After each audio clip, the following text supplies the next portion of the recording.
sa proteksyon na ginawad mo sa bawat isa sa amin, na muli po kaming makakadalo sa gawain na ito, na muli po kami magpupuri, magpapasalamat sa iyo. Lord, dahil sa iyo, Panginoon, nandito po kami ngayong gabi para purihin ka, pasalamatan, makarinig ng mahiwagang salita mo po.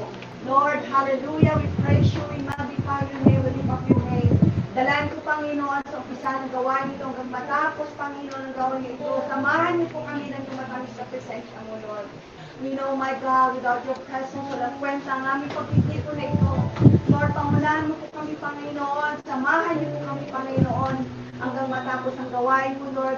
We want your presence na naramdaman po namin sa gabi nito. Ang lahat ng gagamitin mo, Panginoon, nakatayo na pang worship leader.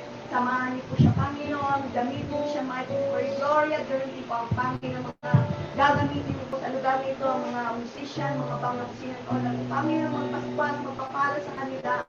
Lord, pagpasama ang bawat isa. Help us, my God, na lagi po namin kagutuman ang matamis mong presensya. At buksan mo rin ang pag-uunawa namin na maintindihan namin sa likha mo. Para mong pagkukulang po namin, Panginoon, forgive us, my God, cleanse our hearts and minds. We pray at ngayong gabi, inaalay namin ang aming buong kaluluwa at puso sa aming pagsipag ng gabi. Ibinibig ko, Panginoon, sa makapangyarihan pangalan mo in Jesus' name, we say Amen. Palapakan natin ang Panginoon.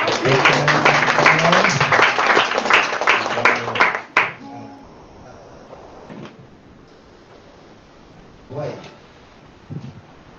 Tapos wala tayo. Tumatas lang ang mga bilihin. Diba? So, salamat sa ating Panginoon dahil hindi siya nagkukulang sa atin. Nakakapit pa rin tayo. Nakakain pa rin tayo. Malakas pa rin tayo. Kaya malaking pasasalamat natin sa ating Panginoon dahil hindi tayo pinapabayaan di iniiwan Panginoon sa ating tayo papasalamat sa Panginoon at pupuri sa gabi ito. Masahin ko lang po ito sa 1:10:27. Nakikinig sa akin ang ating mga lupa. Kilala ko sila at sumusunod sila sa akin. Inibigyan ko sila ng buhay na walang hanggan. Kailan ay hindi sila papahamak at hindi sila maagaw sa aking Panginoon. So, magandang salita ng ating Panginoon na hindi tayo iwan, hindi tayo pababayan ng ating Panginoon. Kaya tayo parating magpasalamat sa Kanya. Natin isipin ang mabuti ng ating Panginoon. Habang hinawitin natin yung Jesus, salamat. Dapat dalim natin yung presensya ng ating Panginoon. Isipin natin yung mabuting ginagawa ng ating Panginoon sa ating buhay.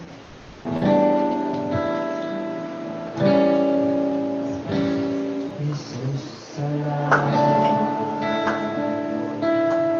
Oh, Jesus, salamat. Nanginig ang tapat, ibigay mo ang lahat. Kulang ang buhay mo. Pagkinamon mo sa nakitawag ng pag-ibig mo. Jesus, salamat. Oh, Diyos, salamat. Nanatiling kang tapat, ibigay mo ang lahat. Kulang ang buhay ko. Dakilang mundo sa nakitawag ng pag-ibig mo. Pag-ibig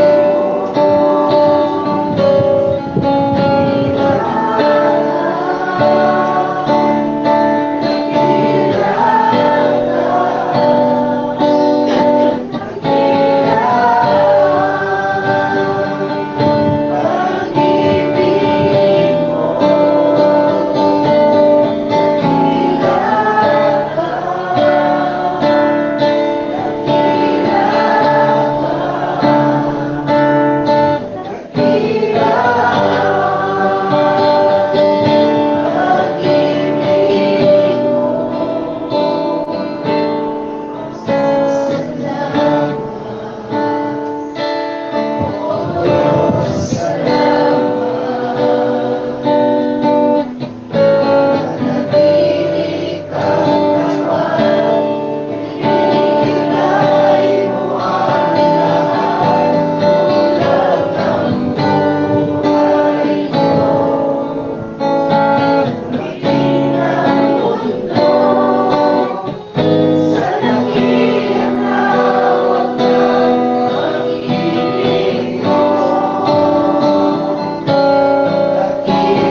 nagtatay sa pagtulong sa ating Panginoon. Pag tinatawagan ko ang ating puloy si Brother Peter. God, magandang gabi po sa ating lahat ng kapatid. Lahat na tayo pinagpala. Amen. Praise God kung sino po yung mga pinagpala at malala na pong ihag ang kapatid ng ating mga.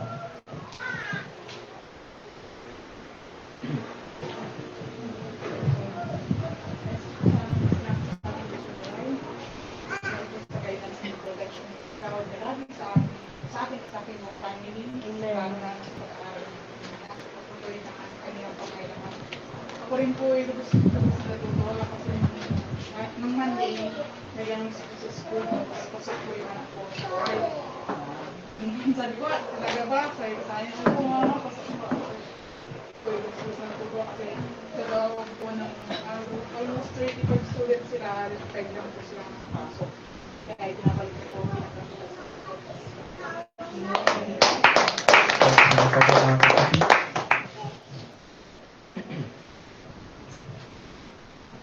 Ulit ko na rin po salamat sa Panginoon. Papasalamat ako sa Panginoon dahil pinagaling niya ako kasi nung Wednesday po ay hindi pa ako naka-attend nung Wednesday kasi masakit yung balakang ko.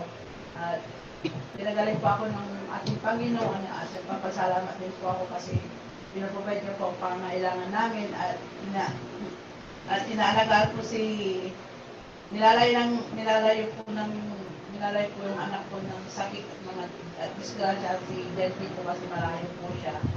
Ang palagi namin pinapasalamatan kaya nabalik ko ng lahat ng pagpulit ko. Salamat sa Panginoon. Amen. Sino pa po mga kapatid? Praise God, ako rin po ay nagpapasalamat sa ating Panginoon dahil napakabuti na sa amin. 2 linggo na sumasakit itong kamay ko na sa kaliwa, yung halos di ako makahugas ng pinggan. May ininom lang po akong gamot at naramdaman ko na gumaling na po. At kanina umaga, pumunta ako nagpa-check up ng blood sugar ko dahil may akong uminom ng kape, soft drinks. Pero salamat sa ating Panginoon kasi napakababa yung blood sugar ko, 4.5 lang. Kaya nagpapasalamat ako sa ating Panginoon dahil minsan may mga worry tayo sa ating buhay pero yung iniisip po natin ay akala natin may sakit na tayong malala mga kapatid. Pero salamat sa ating Panginoon dahil andun yung gabay niya at pag-iingat niya sa anumang kinakain natin. At gandun po salamat sa ating Panginoon dahil andyan lagi na nagpro-provide sa amin mga pangangailangan at tunay po ng ating Panginoon salamat din sa kanyang pag-iingat sa amin araw-araw. At ibinabalik ko po ang pupulyan sa ating Panginoon. Meron pa po ba mga kapatid? Praise God. Ating Diyos ay lang ginagbabago ko. Please always protect us mga kapatid dahil pauwi na kami galing ng mga talo mga kapatid. Nasa Kalasyaw na po kami pero kurin ang Panginoon dahil meron pong checkpoint. Sabi ko, Sunday na Sunday may checkpoint. Pero yun mga kapatid at nung nandun na kami at parating na kami sa aming turn na namin na anuhin ng pulis mga kapatid. Pero salamat sa ating Panginoon dahil nung umalis na yung isang sasakyan, in Jesus' name, sinasabi ko na gano'n mga kapatid at sabi ni Karen, Jesus, sabi niya. So nung kami nandun na sa tapat ng pulis mga kapatid, yung kanya pong ilaw ay hindi na po na idilawan yung garong mga kapatid. At salamat sa ating Panginoon dahil tunay na ang Diyos He is always with us mga kapatid dahil nung lumagpas na kami sa pulis ay nakahinga po kami mga kapatid dahil yung garong mga kapatid ay hindi po na kami gusto. Pero salamat sa ating Panginoon dahil nandun po yung protection ng ating Panginoon at kami mga kapatid ay nagkaroon ng rejoicing mga kapatid nung kami nakalampas na sa pulis mga kapatid. Tunay na ang Diyos ay napakabuti. Hindi nabalik ang pagkakas sa ating Panginoon. Mga kapatid natin tayo ko na din yung pagkakataon to kung nagpasalamat sa ating Panginoon sa kalakasan na binibigay niya at sa pagpapagay niya sa amin namin kailangan. Papasalamat din ako sa pag-iingat niya sa atin na ako'y pumapasok. Nabalik ko na lahat ng papuri at salamat sa atin. Mr. Lord, hindi ko ito naman po rin pagkakataon para pasalamat sa Panginoon. Dahil, hindi pa ako nagkakilala sa Panginoon. Takot na ako magsalita sa mga sa harapan. Ay, nakakilala na ako sa Panginoon kaya papasalamat ako sa Panginoon dahil nakakilala na ako. Tinanggal niya yung niya sa aking tawan na ay marap dito, hindi na ako natatakot at pinagpipil ko na kagad, malayo pa, pinagpipil ko na kaya. Pinapapasalamat sa Panginoon dahil hindi niya ako inaya na takot o mangamba. Kaya pinapapasalamat sa Panginoon at nakakatayo ako sa akin. So alam ko na hindi na kayo na magpurit saba sa ating Panginoon habang tinatawag po ang ating sa leader, si Sister sabihin natin, God bless you, Sister Tisa.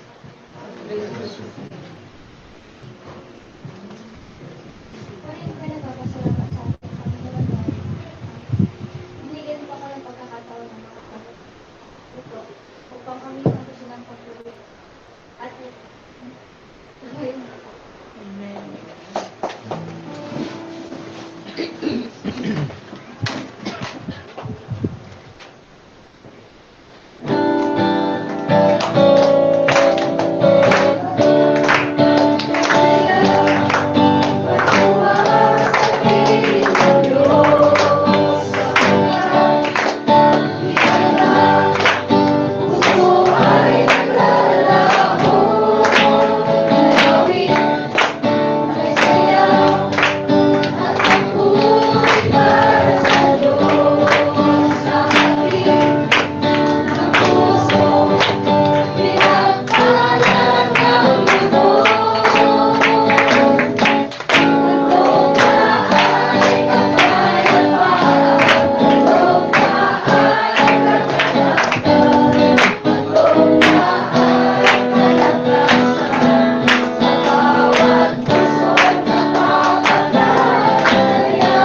puri sa ating Panginoon.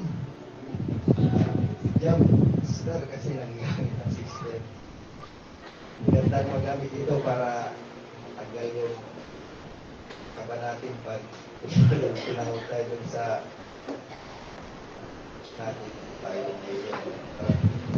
Amen. So, tanako na po tayo sa malagang gawa ng ating Panginoon. Tinatagan ko na po ang ating mangaral na si Brother Jonas. Sabi natin, God bless you, Brother Jonas. God bless you, Brother Jonas.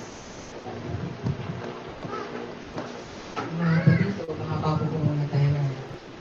Yeah.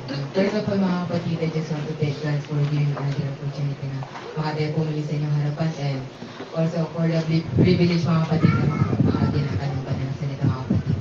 And yeah, thank God din dahil graduating na rin sa junior high school, mga kapatid, and although hindi pa ako ready mag-senior high, mga kapatid, but yeah, thank God kasi I survived those years, mga kapatid, although nakakapagod, mga kapatid, puro struggles, trials, and yun, puro up and down, mga kapatid, but thank God dahil yun, tapos na rin sa wakas, mga kapatid. And kumain na rin po tayo, mga kapatid, at buksan po natin ang ating banal na kasulatan sa Psalms 30 po na po. Mga kapatid, so ang sabi dito, mga kapatid, yeah, I walk through the valley of the shadow of death. I will fear no evil, for the work with me, the road, and the suffering comfort, mga kapatid. Hindi naman po kaya Sister Eddie naman po sa akin. Amen.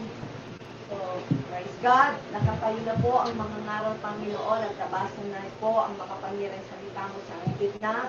Dalangin ko, Panginoon, na samahan po kami sa gabi dito, Lord, sa aming pag-aaral, na gusto mong pag-unawa ng bawat isa, na lagi po kaming handa sa pakikinig ng mga salita mo, Panginoon. Ang mensahe mo, Lord, sa gabi ito, Lord, ay may tanim mo sa kaibuturan ng aming mga puso. At help us din, Ama, na makita namin lagi ang kahalagahan ng iyong mga salita at tulungan niyo rin po kami na may apply po namin ito sa araw-araw namin pamumuhay, lalo na po sa mga nangyayari sa mundo ito, Lord, na kailangan po namin ang salita mo ng siyang magpapatatag sa amin.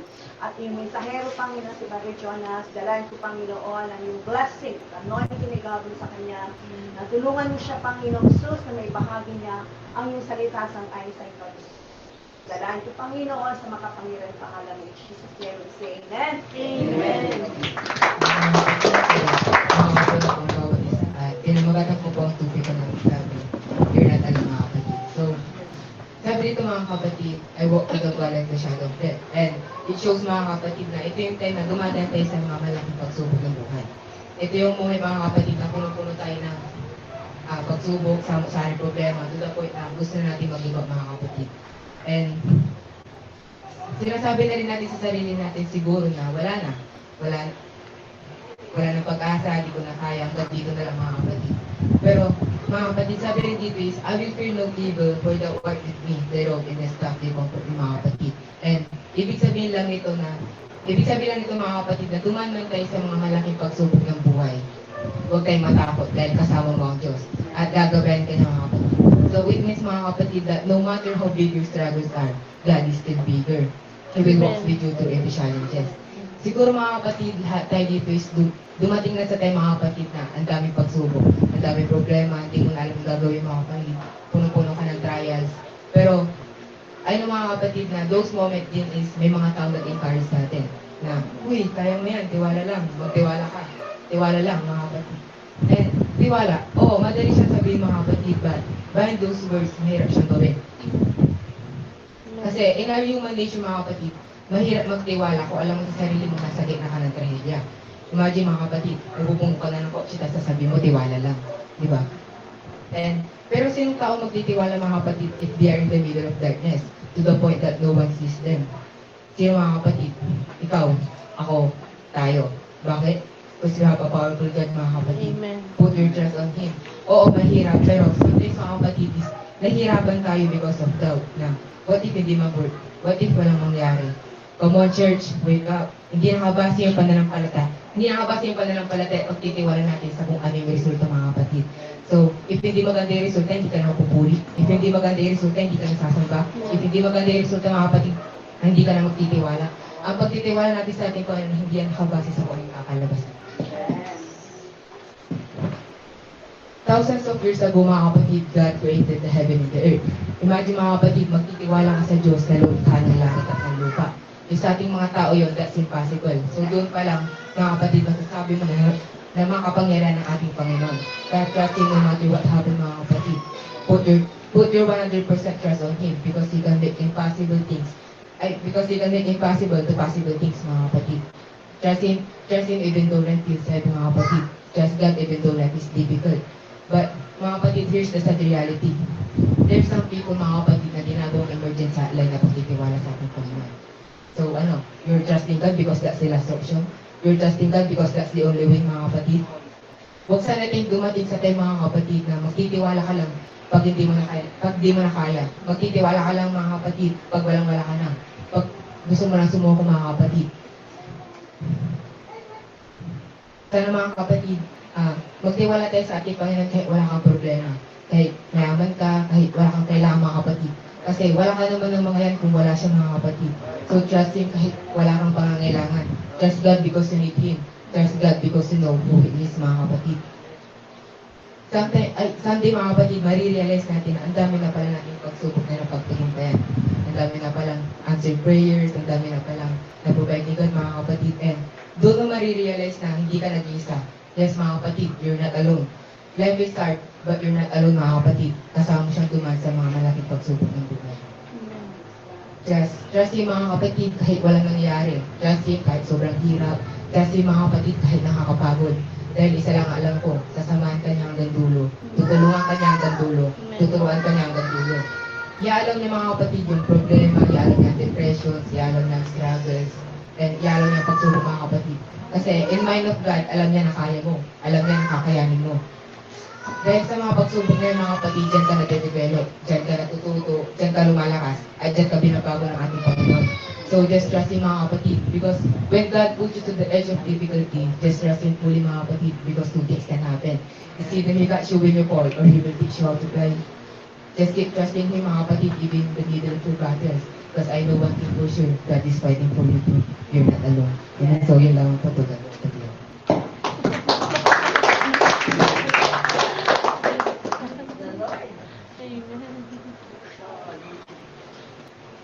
God, salamat sa ating Panginoon, mga young people natin nagagamit na sa gawain na ito.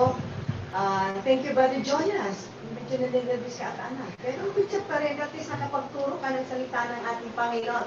Meron ba kayo natutunan? Amen. Praise God. So you're not alone. Amen? At salamat sa mga Bible study po natin dahil totoo mga kapatid na sinasabi ni Brother Peter. Dito po tayo natututo. So, Brother Peter, nung Sunday, good job. Then nakatayo ka doon as a devotion leader. Totoo mga kapatid, mahirap tumayo sa pulpit. Kahit dito, kung hindi ka tutulungan ng Diyos, it's hard. Pero, kung alam mo ang layunin mo, bakit ka nakatayo dito, hindi ka dapat ay nakatayo. Dahil kasama mo ang Diyos kung ipapayuhan. At dahil nagtitiwala ka sa Diyos, God will remove the fear na nasa puso po natin. Basta magtiwala lang po tayo. So, sabihin natin kung nakakayanan ni sister, ni brother, bakit hindi ko makayanan? Dahil mayroon naman tayong Diyos na hindi kailanman magkulang. Amen po ba? So, napakabait, napakadakila, napakapangyarihan ng Diyos that never na nag-isa tayo na pinabayaan na tayo. Kailan ba tayo pinabayaan ng Diyos? Never. Amen? Amen. So, do not fear. Hindi dapat tayo matakot. Lalo sa mundo natin kinagagalawan ngayon, hindi patapos po ang gera. Marami pa rin tao ngayon natatakot. Takot na ano? Anong kinakatakutan ng tao? Na walang pambili ng bigas.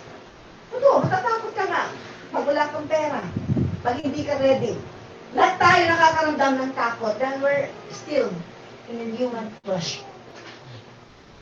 Pero patuloy ba tayo matakot? Hindi. Kung natatakot ang mundo, iba tayo bilang mga anak ng Diyos. Dahil meron tayong kinakapitan na makapangyarihan at hindi siya angkop sa economy ng mundo. Kung nagigipit ang mga tao, pero tayo, God will always provide.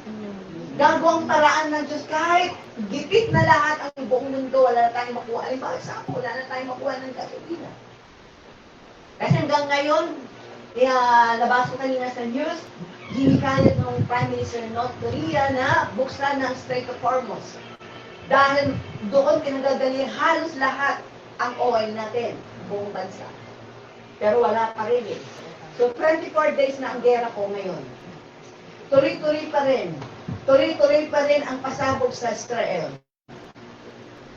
Pati rin ang US, ang laki na ng gastos, billion na, dahil sa gera na yan, ang dami na rin naman natin mga puti. Ang tanging magawa lang natin ay spray bottle. Pero huwag tayo nakatakot. Yes, apektado tayo, natatakot din tayo. Dahil kung ano mangyari sa panahon natin, dahil sabi nila, narinig ko, balita, April 1 daw, 1 kilong bigas nagiging 300 na. Sino makakabili mo? 300, 1 kilo. Siguro, yung mga mayayaman, kaya nila, pero tayong ordinary, tama-tama lang. Kaya sa umpisa, kakayanin natin dahil kailangan, pero hindi rin tatagal yung ating finances. Pero salamat sa ating Panginoon dahil siya ang financer natin. Amen. Siya ang great provider natin.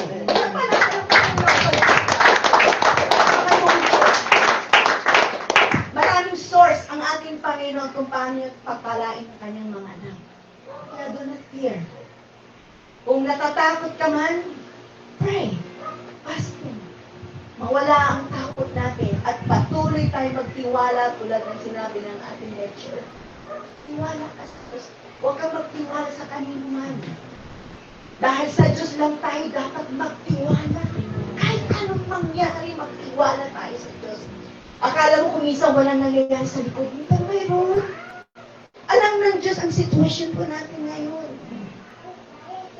Kung konti ang finances natin, God will stretch you. Naniniwala ba kayo sa miracle? Naniniwala ba kayo? Palakpakan mo, Panginoon, Amen. Hindi maubusan ang milagro ng Diyos sa buhay natin. Lalo na't naglilingkod tayo sa ating Panginoon. Yung iba walang trabaho. Bakit nabubuhay? Ba? Ako din, wala kami. Gaanong income ng aking asawa. Tigil na ako, si Brother Rolly, yung aming business all time. Pero hindi kami pinabayaan ng Diyos. God always provide. Amen? 3 times a day, may merienda ka. At ganun din sa inyo.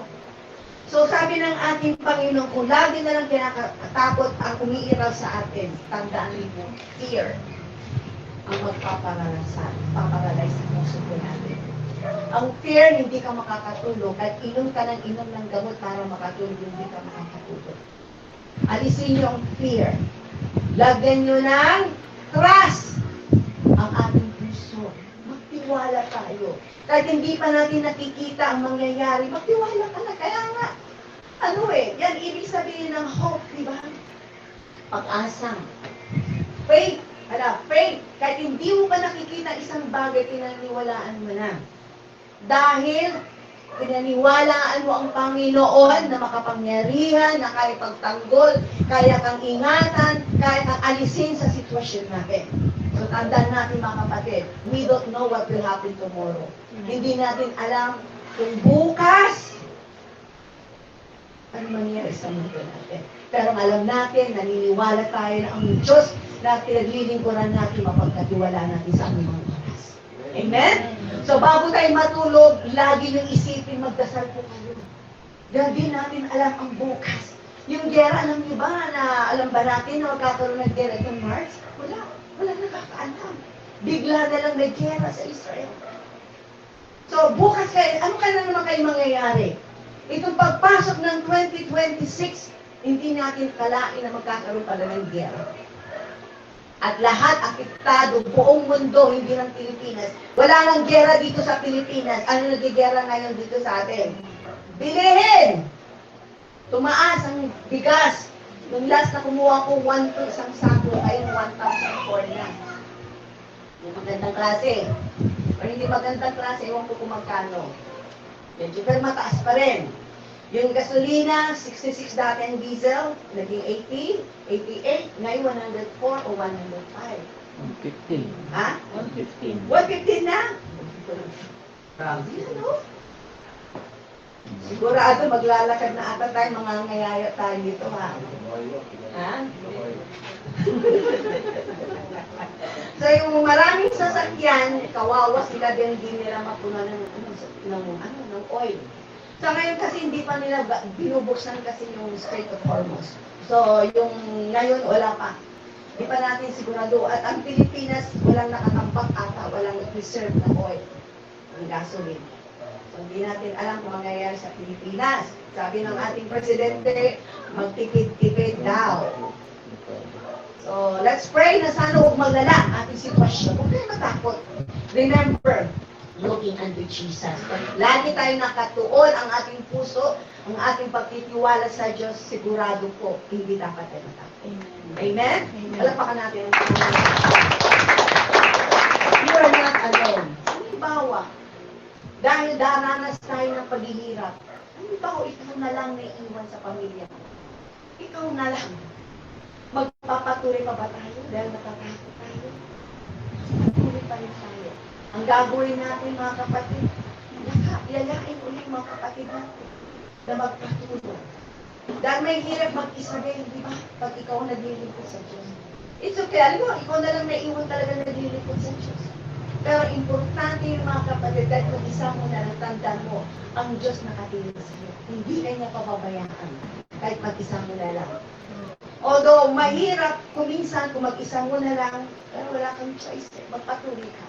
Dahil ang reward natin ay eternal. Walang hanggan ang ating reward sa ating Panginoon. So, salamat sa gabing ito na nakarinig po tayo ng salita ng Diyos. Nag-warning ating Panginoon na hindi ka nag-iisa. Kasama mo lagi ang ating Panginoon. Palakpakan mong Panginoon. Praise God. Shall we stand?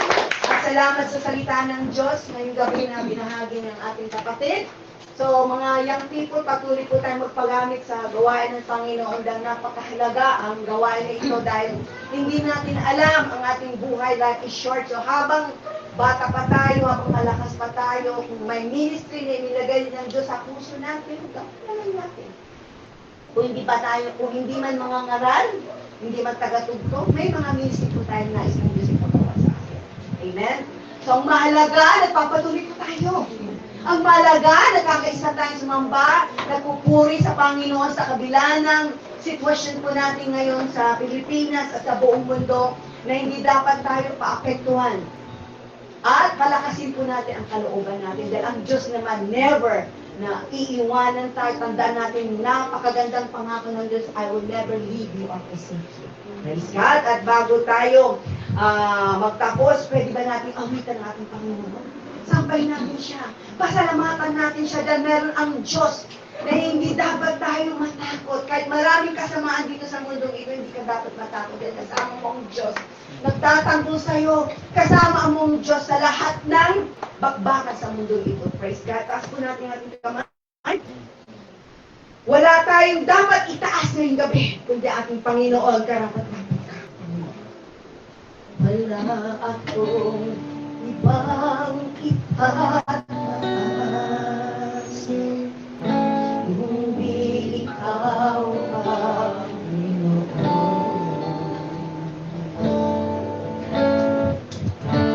Wala akong ibang sasambahin ng oras ko at panahon. Dahil ikaw ang nagbigay sa akin ay walang hanggang buhay. Karapat-dapat ka sa aming pag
Nelda ang closing prayer po sa gabing ito.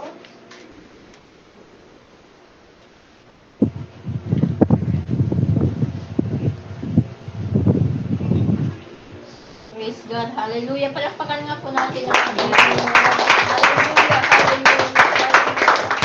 Lord Jesus sa God, maraming salamat, Panginoon, sa iyong matamis na presensya sa galing ito, Panginoon.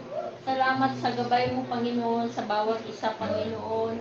Salamat, Lord, at lagi kang nandyan, Panginoon. Sinasamahan mo kami, Panginoon, O God, na namumuhay dito sa mundong ito, Panginoon. Salamat sa iyong pagkilos, Panginoon, sa gabi ito. At ganoon din po, Lord, pagpalain mo ang bawat isa na nakarinig sa iyong mga salita, Panginoon. At payabungin mo ang iyong mga salita na aming narinig, Panginoon. Itanim niyo po sa puso at isipan ng bawat isa sa aming, Panginoon. At ito'y magsilbi, Panginoon, na kalakasan namin sa spiritual, O God. God din po, Lord, O God, sa iyong ginamit sa gabing ito si Father Jonas, Panginoon. Patuloy mo i-bless ang kanyang buhay, Panginoon. Tulungan mo siya, Panginoon, sa kanyang pag-aaral, Panginoon. At anuman pangangailangan niya, Panginoon. We pray, O God, na katugunin niyo, Panginoon, O God. I-bless niyo rin, Panginoon, ang kanyang family, Panginoon. Patuloy niyo silang gabayan, pagpalain, Panginoon. Anuman pangangailangan nila, Panginoon. Patuloy niyo silang i-bless, Panginoon. Gandun po ang bawat isa sa amin na narito, Panginoon. Huwag mong hayaan, Panginoon, O God, na magkaroon kami ng lagon, Panginoon. Kundi pagtulungan mo kami, Panginoon, para mawala yung takot dahil alam namin, Panginoon, O God, na ikaw ang Diyos, Panginoon, na nagbibigay, Panginoon, ng kalakasan ng bawat isa sa amin. Gandun po, Lord, O God, samahan niyo kami lagi, Panginoon, O God, sa aming paglalakbay sa mundong ito, Panginoon. Bigyan mo kami ng kalakasan, lalong-lalo na sa spiritual, Panginoon, O God.